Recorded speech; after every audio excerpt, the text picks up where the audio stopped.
Donc, ce que je vous propose, c'est de refaire l'exemple de la dernière fois, parce qu'en plus, j'ai rajouté des trucs, et puis après, comme ça, on pourra continuer. Donc, je vous rappelle, la dernière fois, on avait regardé cet exemple, enfin, donné par Shannon, où il y avait une source qui était capable de générer les symboles, pardon, A, B, C, D, et avec une probabilité un peu biscornue, donc la moitié de A, le quart de B, et le reste partagé entre C et D. Et donc, par rapport au résultat de Shannon, je suis désolé, mais je crois que je vais prendre le caméra tout de suite. On se pose la question de à quel point est-ce qu'on peut transmettre ce message-là rapidement, que ce soit à travers un canal binaire ou même un canal qui utiliserait les mêmes lettres A, B, C et D. Donc, grâce à Shannon et à sa formule qui est relativement simple dans le cas où la source est IID, on peut voir que l'entropie par symbole, ce n'est pas 2 bits, ce qui serait le cas si ABCD était équiprobable, mais en fait, c'est 1,75 bits. Donc, du coup, en fait, ça vous dit qu'il y a moyen de gratter potentiellement un huitième dans la transmission, parce que voilà, en fait, on ne transmet pas vraiment de bits à cause de la distorsion de distribution, on transmet un peu moins. Et donc, ce que nous dit Shannon, c'est on peut atteindre ce débit-là de manière aussi proche que l'on veut. On ne peut pas aller en dessous, sinon il y aura des problèmes, mais on peut être aussi près que l'on veut de 1,75 bits. Donc, la dernière fois, on avait fait un petit jeu qui consistait tout simplement à créer un générateur une source qui obéit donc à la distribution que l'on a donnée. Donc, vous voyez, c'est un truc qui va faire des A, des B, des C et des D en suivant la distribution 1 demi, 1 quart, 1 huitième et 1 huitième. On peut vérifier d'ailleurs, donc là, je vous fais une grosse séquence de 30 000 caractères et on voit qu'il y a à peu près la moitié de B, la moitié de A, à peu près le quart de B et le reste partagé à peu près équitablement entre C et D. Et donc, ce que dit Shannon, c'est que par exemple, quand on veut encoder ça sur un canal binaire, en fait, alors il ne le dit pas tel quel, mais l'article décrit un procédé qui ressemble très fortement à la construction d'un arbre de Hoffman. Donc, en gros, comme A représente la moitié des signaux, en fait, on va dire que quand c'est 0, ça veut dire que c'est un A. Quand on a un 1, ça veut dire qu'on n'a pas un A. Alors, sachant qu'on n'a pas un A, B, c'est la moitié des cas qui restent, donc on va prendre 0 pour indiquer que l'on fait appel au B, et on remet un 1 pour dire que ce n'est pas un B. Donc, si on a un 1, ça veut dire qu'on n'a pas un A et pas un B. Et donc là, on va dire, par exemple, 0 va sur C et D va sur 1. Donc, avec ce système-là, on a un moyen très simple de transformer notre chaîne de caractères ABCD en une suite de 0 et de 1. Et on peut regarder que si on fait ça, en fait, les 0 et les 1 sont représentés de manière à peu près équiprobable dans la sortie, c'est-à-dire qu'on a fait une source qui était à peu près équilibrée. Après transcodage, donc, ce qu'on a, c'est quelque chose d'un peu équilibré entre les 0 et les 1. Et on peut s'amuser à faire le calcul de la longueur en bits de la séquence qu'on a encodée en binaire, de la comparer à la valeur théorique. Là, on a du bol, c'est exactement la même chose. Bon, avec les fluctuations statistiques, ça peut être parfois un peu plus, un peu moins, mais globalement, on voit qu'on est dans les clous. On peut vérifier aussi que le truc est complètement réversible, c'est-à-dire non singulier, et qu'en particulier, on peut décoder la séquence assez facilement en regardant, voilà, si c'est un 0, je prends un A, sinon, c'est que c'est un 1, si la suite c'est un 0, je prends un B, etc., etc. Donc en fait, on peut aller dans les deux sens et on vérifie qu'on n'a pas de perte d'information, c'est-à-dire que si on prend la séquence encodée et qu'on la décode, on trouve la séquence d'origine. Dernière étape, Shannon dit, voilà, on a des 0 et des 1 de manière à peu près équiprobable. Donc, en fait, on peut, si on a envie, traduire ça en ABCD, en disant juste que 0, 0, c'est A, 0, 1, c'est B, 1, 0, c'est C, et 1, 1, c'est D. Donc, comme ça, on a un encodage des lettres vers des lettres en passant par l'encodage binaire. Et donc, on peut s'amuser à faire ça. Et on s'aperçoit qu'on produit comme ça une séquence de A, B, C, D, qui sont à peu près équiprobables. Donc ça, c'est très important. Si on a réussi à maximiser l'usage de la source en faisant en sorte que les A, les B, les C et les D à l'arrivée étaient produits à peu près dans la même proportion. Et le taux de compression est à peu près égal au taux de compression qu'on avait comme cible. Donc 87,5 en l'occurrence.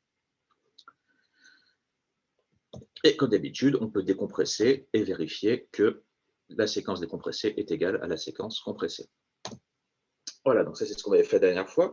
Une petite expérience de pensée aussi que je voulais faire, que je n'avais pas fait la dernière fois, c'était qu'est-ce qui se passe si la source ne correspond pas à l'a priori qu'on avait d'elle. Donc là, par exemple, je fais une source qui va générer A avec probabilité 3/8 au lieu de 1/2, B avec probabilité 3/8 au lieu de 1/4, et C et D avec probabilité donc 1/8. Donc là, on peut faire cette source-là.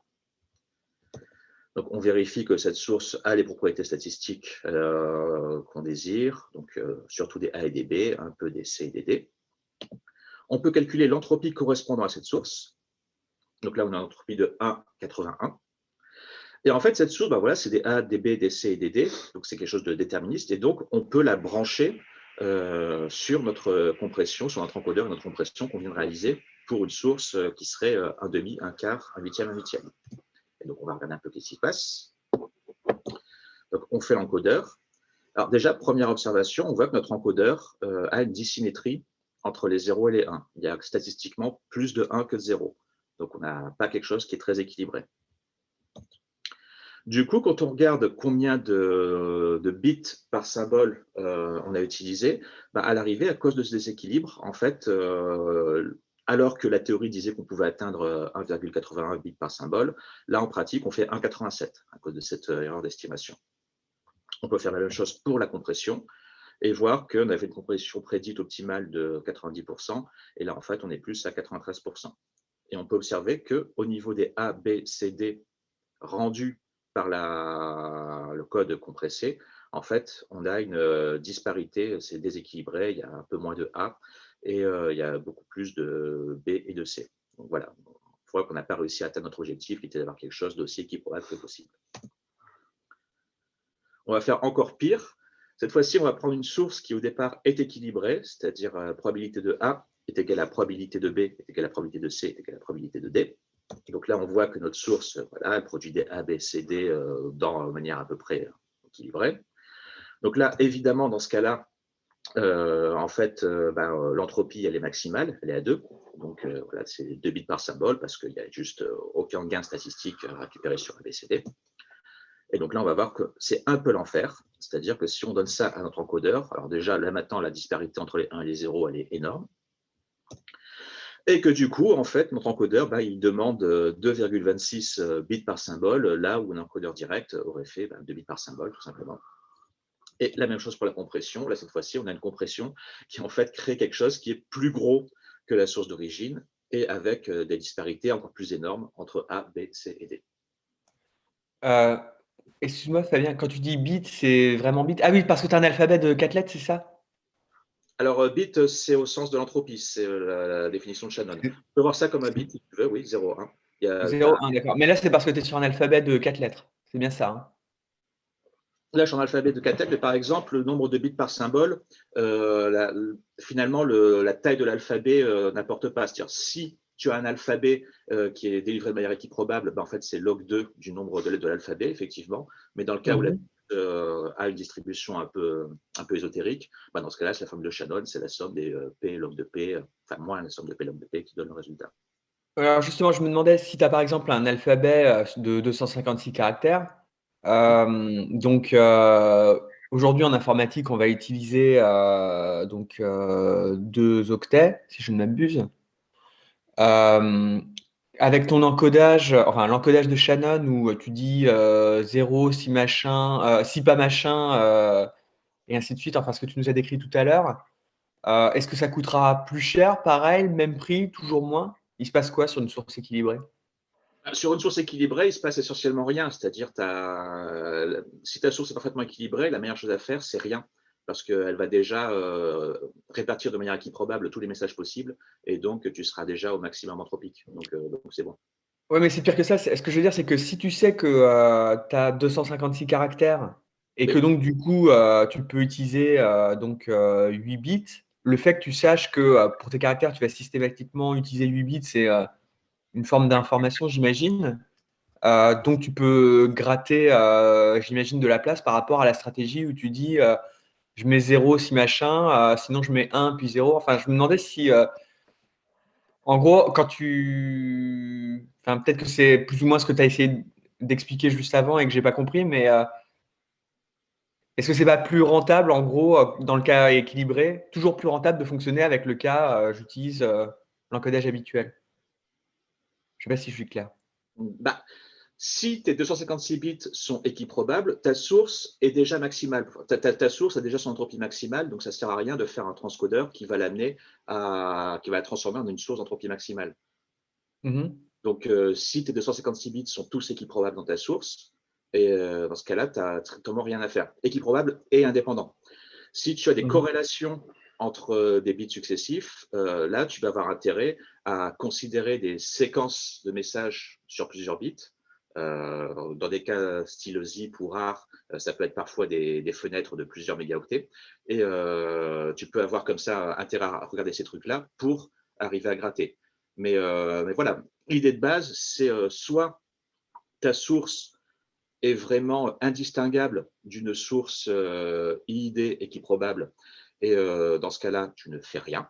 Ton truc est déjà à son niveau de compression maximale. Soit ta source possède des disparités statistiques. Dans ce cas-là, il faut que tu les exploites à l'aide d'un transcodeur, comme on a fait là avec l'arbre, pour te ramener à une source d'entropie maximale. Mhm. Ok. Ouais. Moi, j'avais une petite question aussi sur l'exemple là avec où la source était encore bonne, c'est-à-dire A un demi, B Oui. un quart, etc. Mhm. Donc, du coup, on transforme ça en un truc où il y a équiprobabilité de 0 et de 1. Oui. Mais est-ce que, par exemple, tu sais si on a aussi équiprobabilité de 0, 0, 0, 1, 1, 1 et 1, 0? Oui, alors si tu as bien fait ton boulot, et ça peut nécessiter d'avoir un transcodage qui fasse des fenêtres beaucoup plus grosses qu'un bit parfois, parce que là, il avait pris les probabilités pour qu'on puisse le faire en un coup. Bien sûr. Mais techniquement, ta source est indistinguable d'une source où effectivement complètement aléatoire. complètement aléatoire. Parce que si ce n'était pas le cas, en fait, tu pourrais refoutre un coup pour réduire encore le truc. C'était le fond de ma question, ouais. Voilà. Là, le cas où chaque symbole est IID est vraiment le cas le plus génialissime où tu vas avoir le maximum d'informations transmises à chaque fois. Puisque à chaque coup, justement, à nouveau, tu vas pouvoir choisir de manière équivalente entre tous les symboles, donc tu ne peux pas faire mieux. Tout truc que tu rajoutes va te faire baisser de l'entropie, donc ça veut dire que tu as à gratter. Voilà. Et juste pour conclure sur ces histoires, en fait, la raison qui fait que j'ai rajouté ça par rapport à la dernière fois, c'était le fait que aujourd'hui, la plupart des systèmes de compression, de ce que j'en sais, en fait, utilisent deux estimateurs statistiques. Ils ont des estimateurs a priori. Donc voilà, il y a des présupposés sur quel est le type de signal. Par exemple, ça sera quelque chose en anglais, ça sera de la voix, voilà, ça sera une image, ça sera un film. Et il y a des estimations qui sont faites sur l'objet qu'on veut compresser à la volée ou à l'aide de systèmes d'encodage à deux passes. On fait une première passe pour comprendre la statistique de notre signal et une deuxième pour compresser. Et du coup, ça m'a fait penser à une histoire que j'entends depuis très longtemps. C'est la plupart des gens, ils utilisent du format MP3, mais beaucoup de geeks disent que en fait, ce qui est intéressant, c'est d'utiliser Ogg et que Ogg est bien meilleur que MP3 pour la compression. Alors donc, est-ce qu'il y en a qui ont une opinion sur la question? Rien. Pas tellement. Ah mince, je ne l'ai pas mis par écrit, donc ça sera forcément par la voix. Et donc en fait, fondamentalement, d'un point de vue technique, il y a vraiment très très peu de différence entre les formats MP3 et Ogg. Par contre, l'un est propriétaire et l'autre libre, mais ça c'est une autre histoire. Mais ce qui est surtout important, c'est qu'en fait, MP3, la compression a été faite sur un corpus, on va dire, de musique généraliste, de pop ou assimilée. Et donc, les estimateurs statistiques sont faits là-dessus, alors que Ogg a été construit en prenant tous les enregistrements de musique classique du monde et en utilisant ça pour avoir des a priori statistiques. Et donc, en fait, du coup, la réponse, c'est pour la musique classique, Ogg est meilleur. Mais en fait, faire du Ogg pour de la musique de variété, c'est être un peu pédant et à l'arrivée, le résultat ne sera pas meilleur parce que voilà, c'est pas fait pour. Donc voilà, sachez que vraiment, il y a des cas, y compris sur les formats contemporains, où ces histoires d'a priori sur qu'est-ce qu'on pense de la source ont vraiment un impact. Voilà. Pour la petite histoire, pour la voix, par exemple, c'est LPC, Linear Predictive Coding, qui est juste fabuleux si on sait que c'est de la voix et qui se comporte de manière horrible pour n'importe quoi d'autre au niveau signal. Voilà, ça y est, on y est. On peut enfin attaquer le canal avec du bruit. Donc, le canal avec du bruit, l'idée, c'est, que dit Shannon, c'est ben voilà, quand il y a du bruit, il y a deux sortes de bruit. Alors, je ne suis pas d'accord avec lui sur les termes, mais en gros, il appelle distorsion un bruit qui est déterministe, et sinon, ben voilà, du bruit aléatoire. Et il dit que la distorsion, c'est facile. En musique, normalement, quand il y a distorsion, il y a aussi saturation, et c'est un peu plus compliqué que ça. Mais voilà, pour Shannon, distorsion, c'est moralement des chiffres ou des choses comme ça. C'est des choses qui sont faciles à réparer, qui sont inversibles, non singulières. Et random, ben, c'est quand voilà, on n'a aucune certitude. Et donc, Shannon dit, voilà, distorsion, on oublie, on fait que la partie aléatoire du bruit. Et globalement, ce que dit Shannon, c'est ben, de la même manière, non, pardon, je vais faire en deux temps. Ce qu'il dit Shannon, c'est globalement, le signal qu'on reçoit, c'est une fonction d'un générateur de signal, qui est la source, et d'un générateur de bruit, donc N pour noise. Et de la même manière que la source, ça peut être intéressant de la modeler par une source markovienne. En fait, on avait voilà, une chaîne de Markov qui déterminait quel était le prochain symbole qui sortait. Bah, en fait, le bruit peut aussi être vu, une bonne manière de le modéliser, c'est une source markovienne. Par exemple, vous imaginez une source à deux états avec il n'y a pas beaucoup de bruit, il y a beaucoup de bruit, puis on peut basculer d'un état à l'autre. Et suivant l'état qu'on est, ça va affecter la probabilité qu'on renvoie un signal plutôt qu'un autre par rapport à ce qui a été émis. Et en particulier, la version la plus simple, c'est la version sans état. Donc voilà, il n'y a pas d'état caché pour déterminer le comportement du bruit. C'est juste, la source envoie un signal I et vous regardez la probabilité qu'on reçoive un signal J, PJ. Et donc, dans le cas où on a un système sans bruit, le cas précédent, c'est un cas particulier où PJ, c'est juste le Dirac entre I et J, c'est-à-dire avec certitude, la source envoie I et on reçoit le symbole I. Donc, ce que dit Shannon, c'est du fait qu'il y ait du bruit, forcément, on va se retrouver avec des scénarios où le signal d'origine, on ne pourra pas le retrouver. Ça, on ne peut pas y couper. Si faible soit-elle, il y aura toujours la probabilité que tout d'un coup, le bruit décrète que, allez, je vais renvoyer que des zéros pendant 10 000 ans. Hein, je le décide. Et donc, voilà, vous avez un signal avec que des zéros, vous ne pouvez rien en faire. Donc, ce truc-là, la probabilité existe toujours, mais est-ce qu'il y a moyen de la contrôler et de la rendre arbitrairement petite? Donc là, à ce moment-là, petit rappel, donc entropie, à la fois précédente, j'avais défini entropie entre deux signaux. Et donc là, ça va être assez naturel de regarder qu'est-ce qu'on peut écrire. Donc on a X qui va désigner le signal émis et Y qui va désigner le signal reçu. Et donc on peut parler d'entropie jointe, X et Y, c'est-à-dire quelle est l'information contenue dans le signal X additionnée enfin, pas additionné, mais vu avec en même temps que le signal Y. Et bien ça, par exemple, c'est l'entropie, donc l'information contenue dans le signal X, plus l'information contenue dans le signal Y conditionnée à X. C'est-à-dire, voilà, sachant que X a été émis, quelle est l'information qui est apportée par Y. Et de manière symétrique, ça peut aussi être vu comme quelle est l'information reçue Y, plus, sachant qu'un Y donné a été émis, l'information apportée par le signal X par rapport à ça. Donc voilà, c'est vraiment un jeu de réécriture basé sur la définition. Et là, maintenant, ce que fait Shannon, et je trouve que c'est très bien, c'est ça qui est très bien dans l'article, c'est qu'il donne un exemple. Les exemples, c'est quand même très, très bien. Donc, en fait, ce que dit Shannon, c'est voilà, vous imaginez que votre source, c'est la source binaire maximale de base. Donc, vous avez une source qui envoie des 0 et des 1 de manière parfaitement indépendante et parfaitement équiprobable. Donc voilà, alors derrière, vous avez peut-être un transcodeur qui a fait la bonne transformation, mais à l'arrivée, voilà, votre source, c'est un générateur aléatoire parfait. Et vous allez avoir un petit bruit qui va rajouter 1% d'erreur.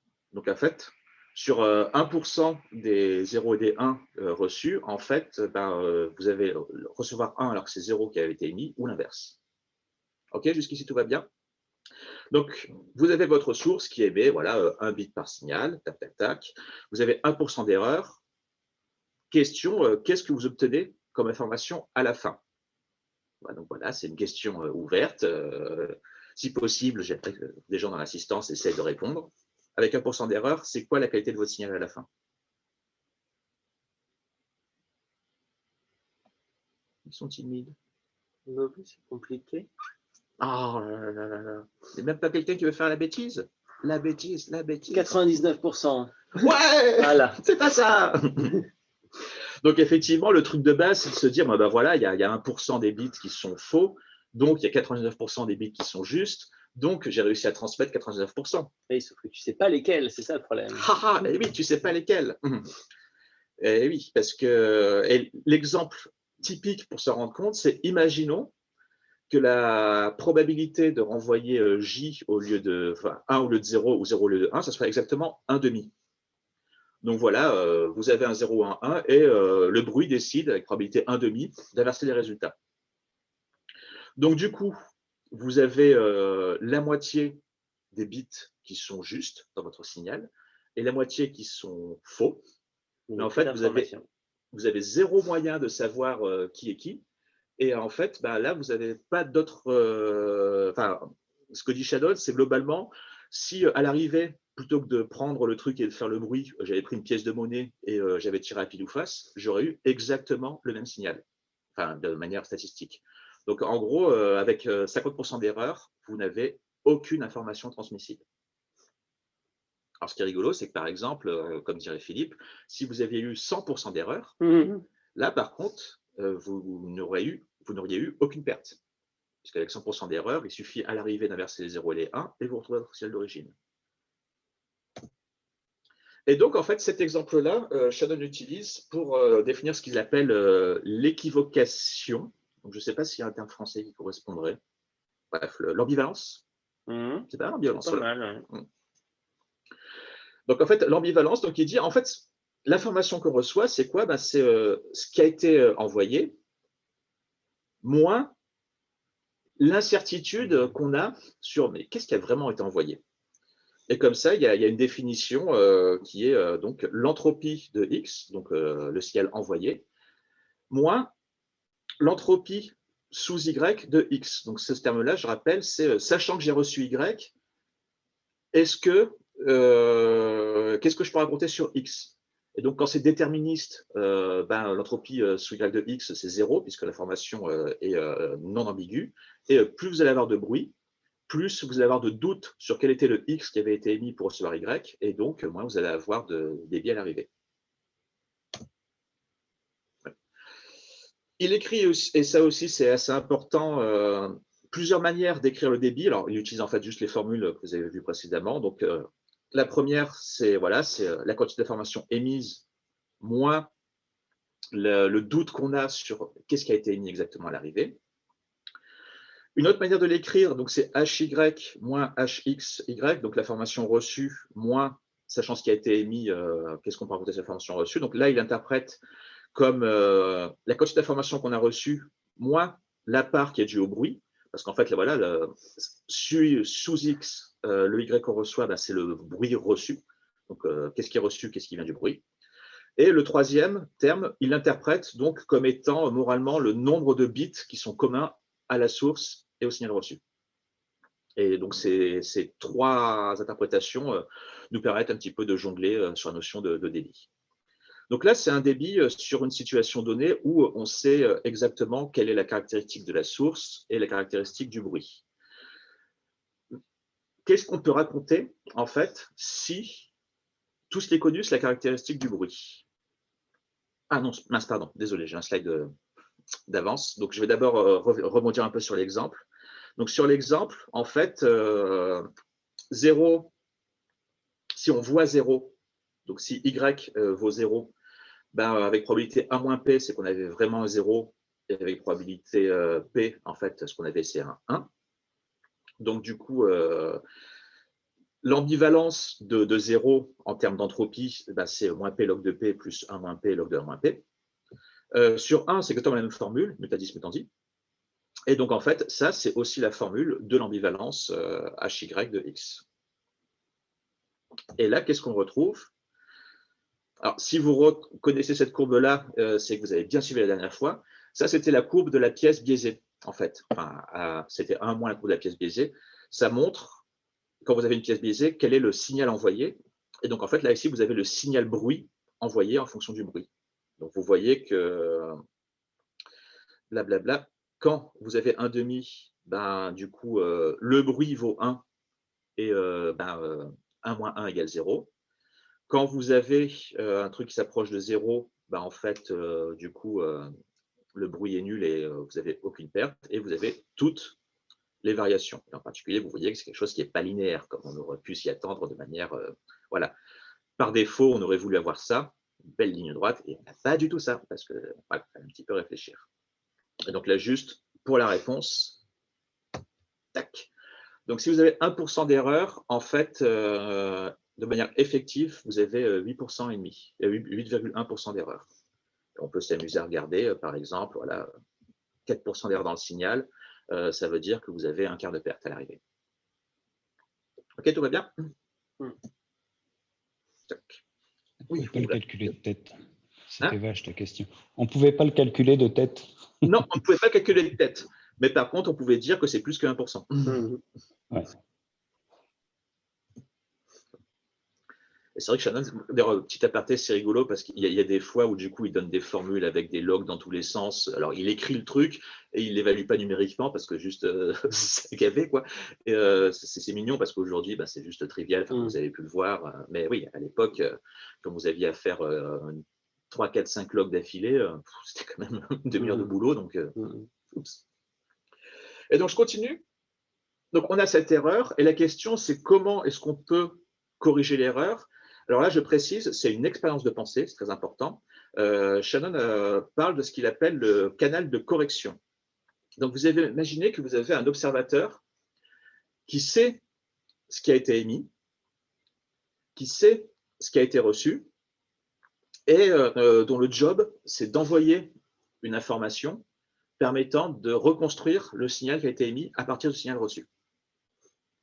Donc, évidemment, dans la vraie vie, c'est un peu débile parce que si votre observateur a pu atteindre le signal reçu et le signal émis, évidemment, il peut juste faire le job. Mais voilà, c'est juste pour imaginer cet observateur, s'il voulait refaire le truc, quelle quantité d'informations il aurait besoin. C'est pas ce que fait Jacob? Hein? C'est pas plus ou moins ce que fait Jacob dans ses phases d'entraînement? Dans l'entraînement, oui, tout à fait. Mais après, il l'enlève. Oui, non, mais bien sûr. Mais je veux dire, ça peut être, comment dire, débile temporairement, si tu veux. Tout à fait. Mais c'est juste en tant que tel, ça ne sert à rien. Voilà, effectivement. Oui, Training, testing, tout à fait. c'est juste pour la vanne. Voilà. Et donc, en fait, ce qu'il dit, c'est que Shannon, l'information qu'il faut pour corriger, c'est exactement l'ambivalence. C'est-à-dire que votre canal de correction, il a besoin d'utiliser en fait, l'ambivalence en termes de quantité d'information pour corriger le truc. Et donc, s'il a cette capacité, vous allez pouvoir reconstruire votre signal. Et s'il ne l'a pas, c'est mort. Alors, quand je dis reconstruire, ça veut dire que vous allez pouvoir faire en sorte que la probabilité d'erreur soit aussi petite que possible, quitte à faire des séquences suffisamment longues. Voilà. Il y a toujours ce problème d'epsilon, mais cet epsilon, vous pouvez le contrôler arbitrairement. Et donc, l'interprétation, c'est que voilà, votre bruit, c'est-à-dire, sachant que j'ai reçu Y, qu'est-ce que je peux raconter sur X? En fait, c'est du bruit, mais c'est aussi de l'information, dans le sens où ça nous indique comment le bruit s'est comporté à ce moment-là. Et du coup, cette information-là, c'est celle qu'on a besoin pour inverser le bruit, tout simplement. Et donc, blablabla.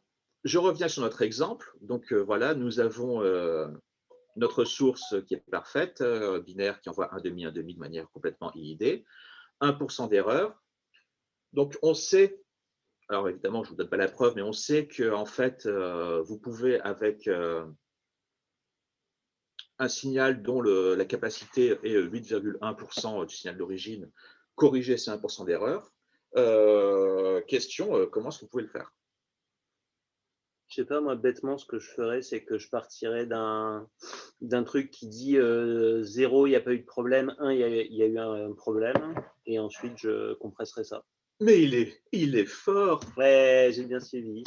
Il est fort. Donc, effectivement, la réponse, c'est on fait le rapport… Ah mince, j'avais dit l'inverse. Oui, 1 pour succès, évidemment. Donc, on regarde en fait notre correction va tout simplement faire ce qu'a dit Fanfan, c'est-à-dire dire ça a marché, ça n'a pas marché, ça a marché, ça a marché, ça n'a pas marché, ça a marché, ça a marché. Vous voyez le système. Et donc, ce truc-là, en fait, c'est un signal. C'est un signal qui correspond au signal avec une pièce biaisée, c'est-à-dire avec probabilité 1 moins P, vous allez envoyer 1 et probabilité P, vous allez envoyer 0. Et donc, en fait, l'entropie de ce signal, c'est magique, c'est exactement l'entropie de l'ambivalence telle qu'on l'avait vu auparavant. Et donc ça veut dire que, comme a dit Fanfan, que quitte à compresser, on va pouvoir faire en sorte de pouvoir transmettre la correction avec un débit qui est à 8% du signal d'origine. Et voilà, petit exercice, alors ça, vous n'êtes pas obligé d'avoir la réponse. Si P est très petit, un système de compression relativement simple, je mets des guillemets sur le relativement, est-ce que vous avez une idée?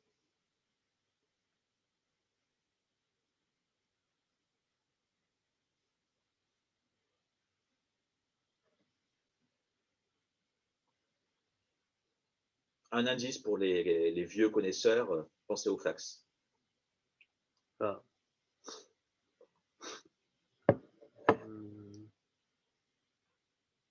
Non, il n'y a personne? Allez-y, essayez. Tu peux pas faire un truc où tu comptes le nombre de succès, puis t'envoies juste le nombre de succès qu'il y a eu depuis un certain temps. Ben, en fait, c'est ça.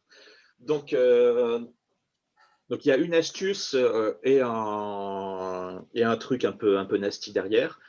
Donc, moralement, ce que vous allez faire, c'est ça, c'est vous allez juste dire, il y a eu tant de succès, puis après, c'est qu'il y a eu un échec, il y a eu tant de succès, donc après, c'est forcément un échec, il y a eu tant de succès, etc., etc. Donc, en fait, vous allez envoyer une série indiquant à chaque fois le nombre de succès consécutifs que vous avez eu. Alors, le problème, c'est que si vous faites ça, il vous faut à un moment donné un signal d'arrêt. Donc, ce que dit Shannon, c'est de prendre un code dont la taille va dépendre du taux d'erreur, évidemment, pour indiquer bug. Typiquement, dans l'exemple qu'il donne sur 1%, je pense qu'il a calculé lui-même que c'était optimal, il a dit, on va dire que 4 zéros d'affilée, ça veut dire bug. Ça veut dire, voilà, il y a eu échec de transmission. Et donc là, si vous avez bien suivi, vous allez me dire, oui, mais si on écrit le nombre de succès, il se peut qu'il y ait 4 zéros dans l'écriture binaire du nombre de succès qu'on a eu. Non, parce que si c'est le cas, non, ça marche pas. Oui, vas-y. Shannon, pour le coup, il est très bourrin. C'est-à-dire, il dit, en fait, on fait une écriture binaire où on a fait péter tous les nombres qui contenaient 4 zéros dans leur écriture. C'est-à-dire, en fait, il relabelle les trucs. Et typiquement, par exemple, 16, qui normalement est 1 suivi de 4 zéros, il dit, non, 16, c'est 1. 0, 0, 0, 1. 32, ouais. Voilà, donc c'est le côté qui est un peu embêtant, c'est qu'il va falloir construire une renumérotation des entiers où l'écriture avec 4 zéros consécutifs est interdite. Mais voilà, il dit que modulo ça fonctionne. Donc, quand P est petit, c'est asymptotiquement proche de l'optimal. Donc tout ce qu'il faut, c'est bien choisir la longueur du code d'arrêt, virer le code d'arrêt, donc renuméroter les entiers pour que le code d'arrêt ne soit pas présent dans leur écriture. Et vous avez une manière d'écrire un canal de correction sur cet exemple-là. OK? Voilà. Donc, le slide que je pensais qu'il était là tout à l'heure, mais que j'avais oublié qu'il était plus loin, c'est jusqu'à présent, on raisonnait sur une source bien définie et une manière de bruiter le signal bien définie. Maintenant, voilà, si tout ce qui est connu, c'est la manière de bruiter le signal, c'est quoi la capacité de votre canal? Eh bien, en fait, c'est tout simple. C'est la meilleure capacité que vous pouvez obtenir sous réserve que vous ayez choisi la bonne source. C'est-à-dire, à chaque fois que vous avez une source, voilà, vous avez la capacité du canal qui est la capacité de la source diminuée de l'ambivalence. Et en fait, vous devez choisir la structure statistique de la source qui maximise cette valeur. Et c'est ça qui va vous donner la capacité de votre canal.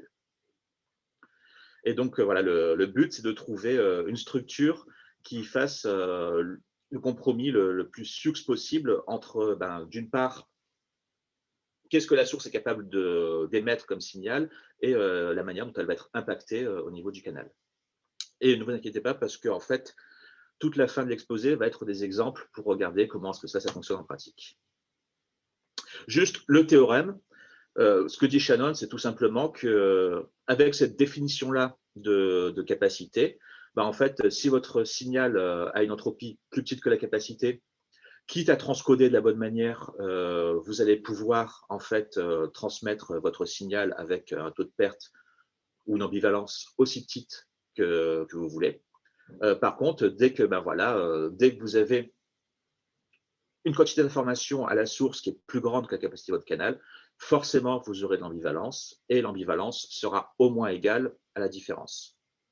Et là, Shannon met une grosse discussion là-dessus dans son article pour expliquer que vraiment c'est important parce que ça veut dire que si vous avez la capacité, quel que soit le taux d'erreur effectif dans votre canal, même s'il est à 30%, en fait, le taux d'erreur à l'arrivée, vous pouvez le rendre aussi petit que vous voulez.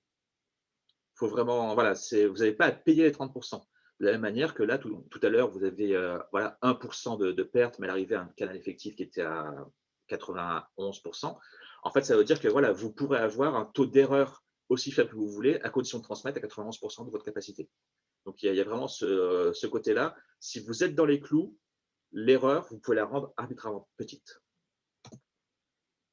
Et après, il fait un petit dessin disant que voilà, je ne suis pas très fan de la manière dont il l'a fait, mais voilà, je le remets. En gros, il dit, voilà, là, c'est le système où vous allez pouvoir transmettre sans perte. Là, vous ne pouvez pas transmettre, on s'en fout un petit peu. Par contre, je ne vous fais pas la preuve, mais je vous ai mis le dessin, parce que je trouve que le dessin complète très, très bien l'interprétation. Il faut comprendre pourquoi est-ce que vous avez ça.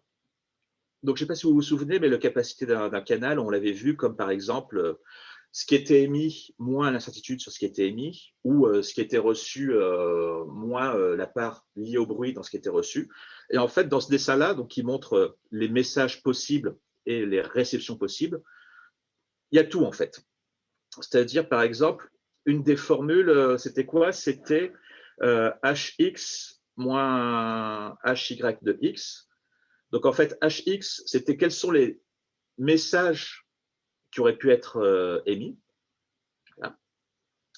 Et hy de x, c'est voilà, sachant que j'ai reçu à l'arrivée un message donné, c'était quoi les messages qui potentiellement ont pu être émis. Et donc, en fait, si vous voulez avoir du coup votre expressivité réelle, vous allez moralement diviser le nombre de messages qui ont pu être émis par le nombre de messages qui auraient pu être émis pour chaque truc reçu.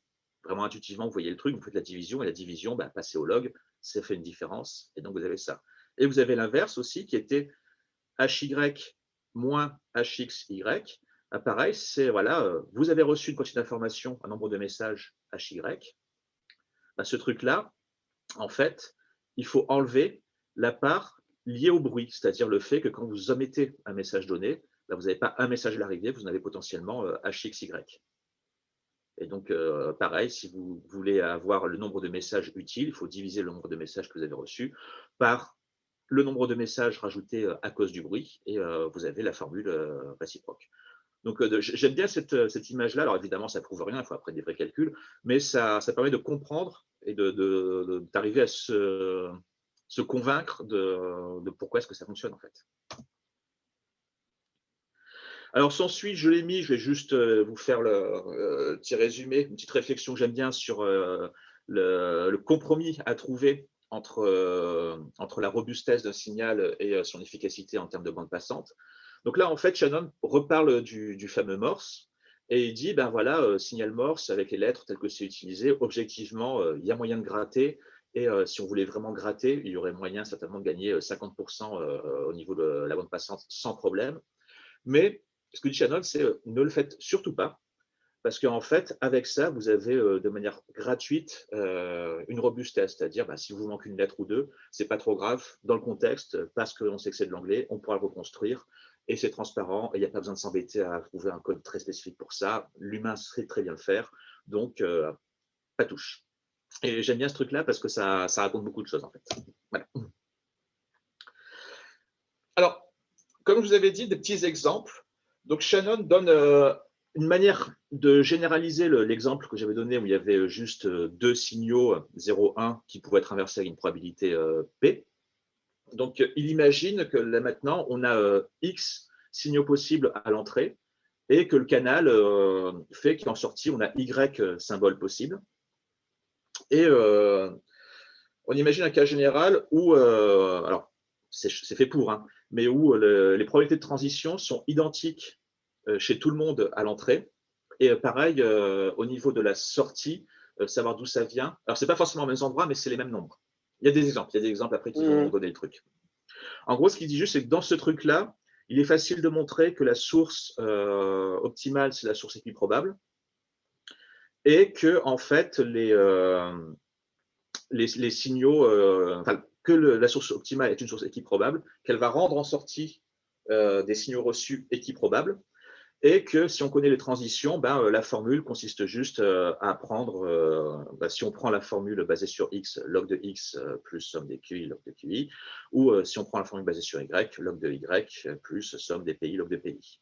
Voilà. En gros, c'est une généralisation des petits calculs qui avaient été faits précédemment pour calculer l'ambivalence du système binaire avec P1 moins P.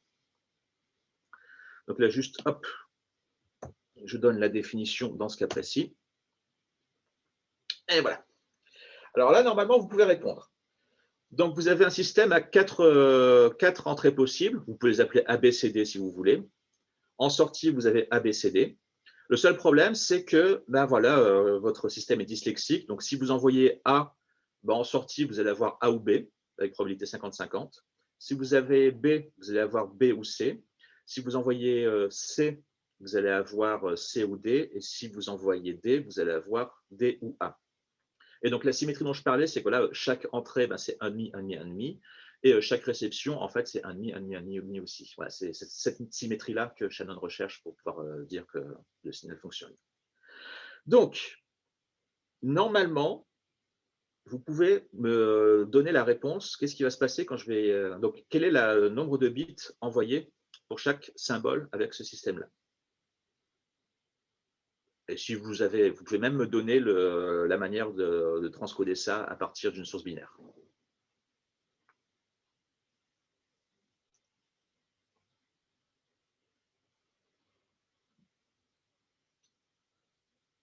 Allez-y.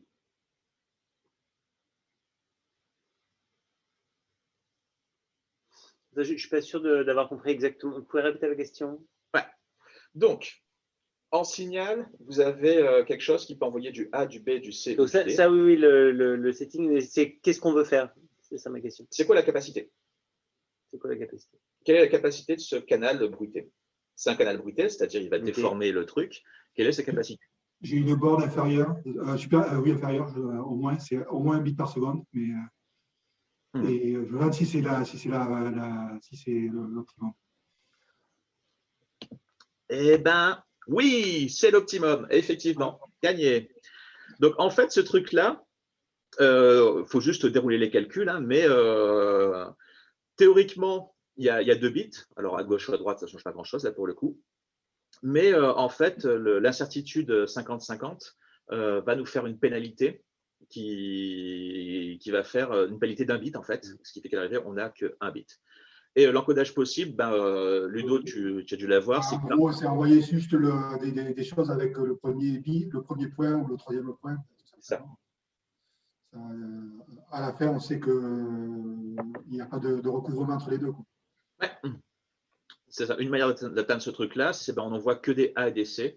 Donc, on vire les B et les D.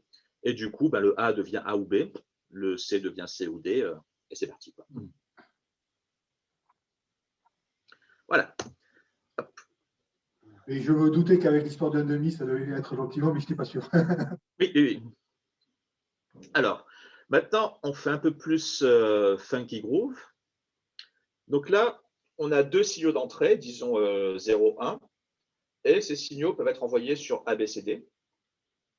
Et donc, 0 va envoyer sur A avec probabilité 1 tiers, sur B avec probabilité 1 tiers, sur C avec probabilité 1 sixième et sur D avec probabilité 1 sixième. Et le 1, en fait, va inverser, c'est-à-dire va envoyer avec probabilité 1 sixième sur A et aussi sur B, et 1 tiers sur C et aussi sur D. Donc là, vous avez un signal où moralement, le 0 va sur le A et le B, et moralement, le 1 va sur le C et le D. mais avec un bruit assez mouse. Voilà. Donc là, je vais pas vous demander de faire le calcul, mais d'après vous, ce truc-là, alors sachant que théoriquement, si on place sur la sortie, par exemple, on a 2 bits d'expressivité et on a 1 bit en entrée. Et juste au doigt mouillé, si vous deviez estimer, on est à combien là en expressivité? Il faut changer de canal. Ouais. C'est une réponse acceptable. Bon, allez, je vais pas vous embêter plus longtemps. Voilà, donc sur un truc qui, suivant qu'on regarde à gauche ou à droite, est entre 1 et 2 bits, à l'arrivée, on a 0,08 bits. Quelque chose qui est pas énorme. Clairement, pas énorme du tout. Les pertes sont énormissimes parce que voilà, on est quand même très, très proche. Donc là, je vous ai fait un cas. Est-ce que vous reconnaissez? Donc ce cas-là, c'est le cas de l'exemple du début où on avait 0,1, enfin on avait 0,1 en entrée, 0,1 en sortie, et une probabilité P de se planter. Et donc ça, c'est le 0,1 en entrée, 0,1 en sortie, et une probabilité de se planter égale à 1/3. Donc ça va donner quoi comme résultat?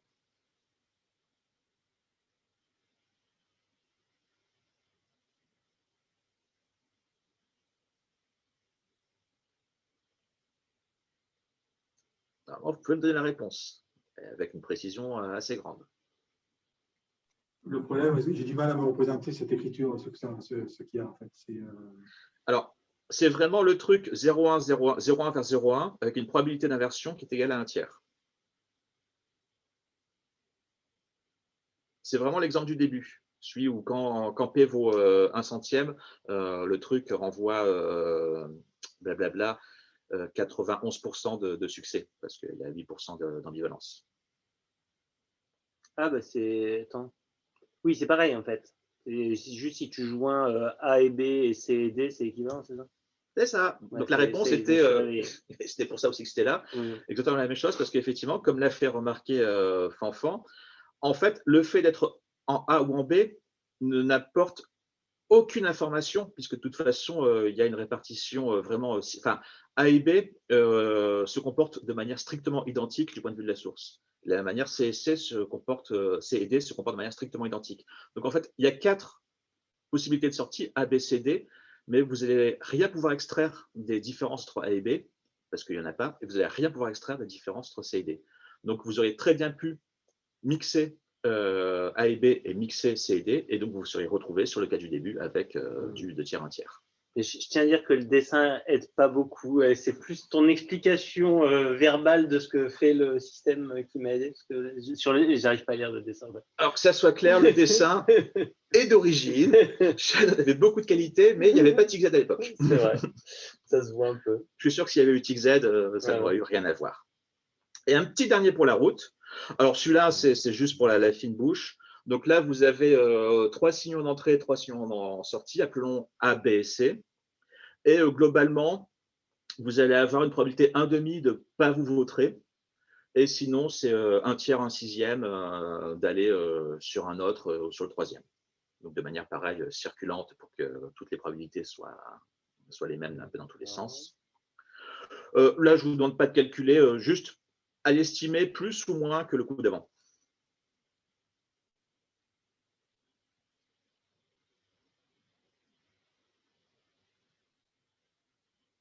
Bah là, tu perds quand même moins que 1 bit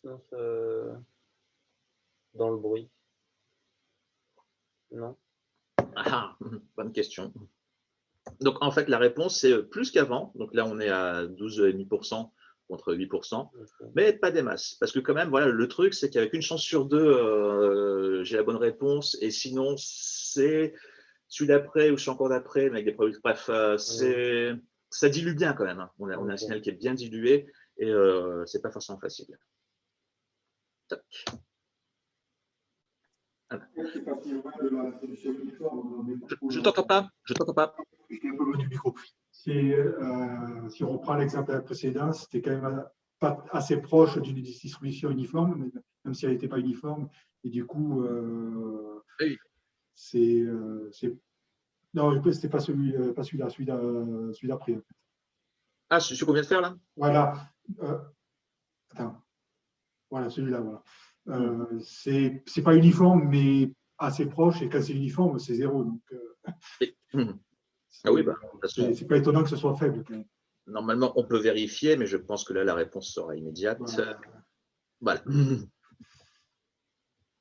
C'est bien. Donc, pour info, le pauvre Shannon, dans l'article, il y a une succession de logs dans tous les sens qu'il ne cherche pas à évaluer parce qu'il fait juste non. Il y a des limites. Alors, un dernier exemple, parce que jusqu'à présent, justement, on n'avait pas parlé, à part dans des exemples un peu triviaux, de la manière de reconstruire, y compris de comment faire pour reconstruire sans utiliser le canal de correction. Et en fait, Shannon nous offre un premier exemple de code autocorrecteur. Donc, comme il dit lui-même, c'est un exemple qui n'a pas forcément de volonté d'être réel, mais qui est mignon. Donc là, vos symboles, c'est des blocs de 7, 0, 1. Votre source, elle est complètement équiprobable, enfin, elle a toutes les propriétés qui vont bien. Et donc, la règle, c'est soit votre bloc, il est transmis sans perte, soit il y a exactement un bit qui est flippé. Et tous ces trucs-là sont équiprobables. Ça veut dire qu'il y a vraiment 8 cas possibles: transmission sans perte, premier bit foiré, deuxième bit foiré, troisième bit foiré, septième bit foiré. OK? Donc, en fait, ça, ce qui est rigolo, c'est que ça rentre dans le cadre du framework précédent, où il y a symétrie complète dans tous les sens. Donc, on peut appliquer la formule. Et en fait, la formule va nous dire qu'il y a les 7 bits d'émission et que l'ambivalence, en fait, voilà, il y a, pour chaque truc possible, il y avait 8 façons d'y arriver, suivant qu'est-ce qui avait foiré ou qu'est-ce qui n'avait pas foiré. Et donc ça, en fait, log de 8, ça fait 3. Donc en fait, 7 bits d'émission, 3 bits d'ambivalence. Donc la théorie nous dit que notre canal a une capacité de 4 bits par bloc de 7. Et ce qui est très fun, c'est, alors Shannon le dit, en allant taper du côté de Hamming, il va trouver une manière de réaliser ça. Et je vous la mets parce qu'elle est assez mignonne. Donc, vous avez vos 7 symboles. 1, 2, 3, 4, 5, 6, 7. Donc, en fait, là-dedans, 3, 5, 6, 7, ça va être là que vous allez mettre votre signal. C'est là que vous allez mettre les 4 bits utiles, les 4 bits que vous pouvez transmettre. Et donc, il vous reste 3 bits de redondance. Donc, il va choisir comme bit de redondance 1, 2, 4. Alors, il n'a pas choisi 1, 2, 4 par hasard. Hein. Au début, la première fois que j'ai lu, parce que, mais pourquoi est-ce qu'il a fait ça? Mais il a fait ça n'importe comment. Non, non. En fait, 4, c'est pour représenter le fait qu'il y ait un 4 dans l'écriture binaire. Donc, typiquement, dans 4 va être en charge de contrôler x4 plus x5 plus x6 et x7. Donc, ça, c'est les bits parmi les 7 qui ont un 1 dans l'entrée qui correspond au nombre 4. OK? De la même manière, x2 va être en charge des bits qui ont un 2 dans leur écriture binaire. Donc x2, x3, x6, x7. Juste, vous voyez, là 4 parce que c'est 4. 5, c'est 4 plus 1. 6, c'est 4 plus 2. 7, c'est 4 plus 2 plus 1. 2, c'est 2. 3, c'est 2 plus 1. 6, c'est 4 plus 2. Et 7, c'est 4 plus 2 plus 1. Et pareil, 1, c'est 1, c'est 2 plus 1, c'est 4 plus 1, et c'est 4 plus 2 plus 1. OK? Donc, vous faites ça, et ces bits, donc vous les choisissez, par exemple, pour qu'à chaque fois, la somme soit égale à 0. OK? Et donc, ça, c'est la manière d'encoder votre signal. Et au niveau du décodage, en fait, c'est magique, parce que tel que c'est fait, ce qui se passe, c'est que vous recevez un signal, vous regardez le nombre écrit par alpha, bêta, gamma. Et ce truc-là, si ce nombre c'est 0, en fait, votre signal n'a pas eu de perte. Et si ce n'est pas 0, ça va vous indiquer quel bit a été pété. Alors, juste, je ne vais pas vous le faire pour 5, 6, 7, mais juste vous montrer pour alpha, bêta, gamma. Par exemple, si c'est 4 qui a été pété, en fait, vous aurez alpha égale 1, bêta égale 0, gamma égale 0. Et donc, en fait, vous allez avoir 4 à 1, et c'est 4 qui a été pété, donc vous retrouvez bien votre truc. Pareil pour bêta. Si bêta a été affecté, en fait, vous allez recevoir 0, 1, 0. et ça veut dire 2, et en fait, ça veut dire que c'est 2 qui étaient flippés. Et pareil, 1, si c'est 1 qui a été affecté, ben, vous allez recevoir, si vous écrivez alpha, bêta, gamma, bref, je l'écris dans l'autre sens, je confonds ma gauche et ma droite, mais voilà, vous allez voir alpha à… Non, vous allez avoir gamma à 1 et alpha, bêta à 0, donc 0, 0, 1, donc 1, donc x1. Et en fait, la manière dont ça a été fait, et on voit derrière après les polynômes correcteurs, des choses comme ça, mais c'est les prémices, ça qui est mignon, fait en sorte que ça marchera, quel que soit le truc. C'est-à-dire qu'en fait, c'est une sorte de crible. C'est-à-dire si alpha et bêta sont à 1, bah, ça veut dire que c'est quelque chose qui est commun à 4 et 2, et donc c'est forcément 6. Bref, tout fonctionne comme ça. C'est assez magique. Voilà. Un petit dernier pour la route, et ça conclura ce truc-là. C'est encore, donc là, on n'est plus dans le cas complètement symétrique. C'est juste pareil, une manière de bien comprendre qu'est-ce que c'est que la capacité d'un canal. Donc là, vous imaginez un canal à 3 symboles en entrée et en sortie. ABC en entrée, ABC en sortie. Et cette fois-ci, la règle, c'est que votre A, il sera toujours transmis de manière parfaite. 0 perte. Par contre, alors là, j'en veux un peu à Shannon parce qu'il a inversé P et Q par rapport au graphe précédent. Il n'y a pas utilisé ça, mais sur B et C, vous avez une probabilité P de transmettre correctement et une probabilité Q égale 1 moins P de répondre C à la place de B ou B à la place de C. Et donc la question, quelle est la capacité du canal et comment est-ce qu'on devrait gérer la source? Alors normalement, si vous avez très bien suivi, pour la capacité du canal, vous devez être capable de me donner une borne supérieure et une borne inférieure. Allez-y.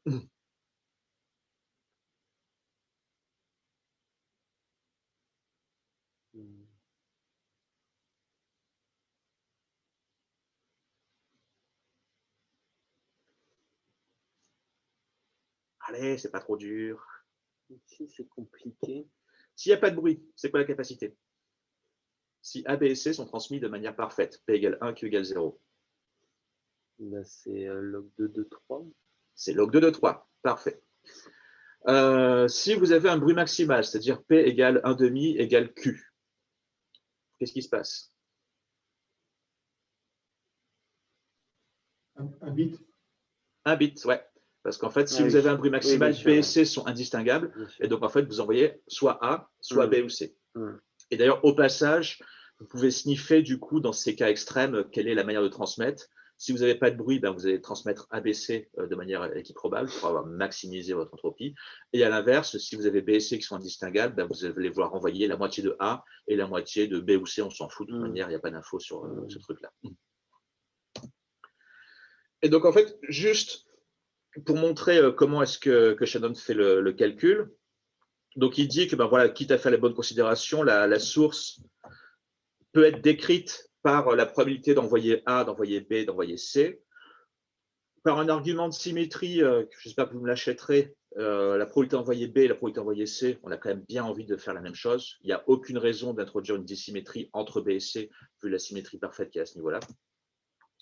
Donc du coup, voilà, on a donc P de A, on l'appelle P, et P de B égale P de C égale Q, donc P plus 2Q égale 1. L'entropie de la source, ben, faut juste appliquer la définition, c'est moins P log de P moins 2 fois Q log de Q. L'ambivalence, ben, en fait, c'est la probabilité d'envoyer sur BC, B ou C, qui est 2Q, multiplié par l'entropie, l'ambivalence de la partie ici. Et cette partie-là, vous la reconnaissez, c'est la partie 0,1,0,1 du début. Donc, en fait, c'est vraiment moins P log de P moins Q log de Q, c'est l'entropie de la pièce de monnaie. De la pièce de monnaie biaisée, voilà. Donc, votre ambivalence, c'est 2QA, et donc 2Q alpha, pardon. Et donc, tout ce que vous voulez, c'est maximiser moins P log de P, moins 2Q log de. J'ai l'impression d'avoir blablabla. J'ai l'impression. Moins 2Q alpha, ouais. Il y a souvent ce problème où des équations sont dans la ligne alors qu'il n'y aurait pas besoin. Ouais, je sais pareil en haut, en fait. Mais bref, donc voilà, vous voulez maximiser la capacité du canal, donc moins P log de P moins 2Q log de Q, soumise au bruit qui est de 2Q alpha. Donc, après, vous prenez votre système d'optimisation. Donc, lui, je crois qu'il fait du Lagrangien ou je ne sais plus quoi. Bref, vous faites un peu comme vous voulez pour résoudre ça. C'est de l'optime assez classique. Je n'ai pas envie de me le faire. Mais globalement, voilà, si bêta, c'est 2 puissance l'entropie de votre pièce de monnaie biaisée, en fait, vous avez une solution qui consiste à envoyer sur A avec une probabilité bêta sur bêta plus 2 et sur B ou C avec une probabilité pour B, par exemple, de 1 sur bêta plus 2 et pareil pour C, évidemment. Et votre capacité, c'est log de bêta plus 2 sur bêta. Et donc, les exemples extrêmes, par exemple, quand P vaut 1, donc vous êtes dans vraiment aucun bruit, du coup, l'ambivalence, elle est de 0. Du coup, le 2 puissance 0, ça vaut 1. Et dans ce cas-là, on retrouve P égale Q égale 1 tiers et la capacité de log de 3. Et chaos complet, donc P égale 1 demi, on ne peut rien faire. Le bruit de la pièce de monnaie, c'est 1 bit. Donc voilà, on a vraiment perte complète de la distinction entre B et C. Du coup, bêta, c'est 2 puissance 1, ça vaut 2. Et la formule va nous donner P égale 1 demi. Là, c'est quand il fait une typo. Et Q, donc la probabilité de C ou la probabilité de B égale 1 quart. Et on retrouve C égale blablabla 4 sur 2 égale 2, log de 2 égale 1. Donc, en fait, le cas du canal a 2 possibilités, 0 ou 1. Et ce qui est mignon, c'est quelle que soit la valeur de P, en fait, on sait la capacité et on sait la manière de l'atteindre avec quel système. Et voilà, et midi 5, donc ceci conclut, ce dernier exemple conclut la partie discrète de la théorie de Shannon sur l'information. Voilà. Donc c'est à peu près la moitié du papier d'origine pour les connaisseurs. La deuxième partie étant consacrée aux signaux continus. Voilà.